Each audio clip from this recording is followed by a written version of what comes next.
How to assemble your Auto10. To start, insert the juicing strainer into the rotation wiper.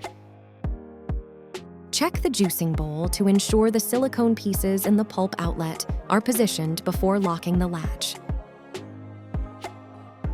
Place the juicing strainer into the juicing bowl by aligning the red dots on each part. Insert the juicing screw into the center of the strainer, pushing it down to seat it. Now for the hopper, spot the unlock symbol on the juicing bowl and align it with the arrow on the hopper. With the hopper on the bowl, turn it clockwise until the arrow aligns with the lock symbol. Place the top set on the motor base, then connect the cord to the juicer and plug into an outlet, completing the assembly. Here are some extra pointers. With the lid closed, make sure your juicer turns on by pressing the forward button.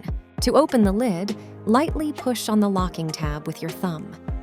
To take the hopper off, push the button on the handle while you turn it counterclockwise. For more information, please visit our website. Happy juicing!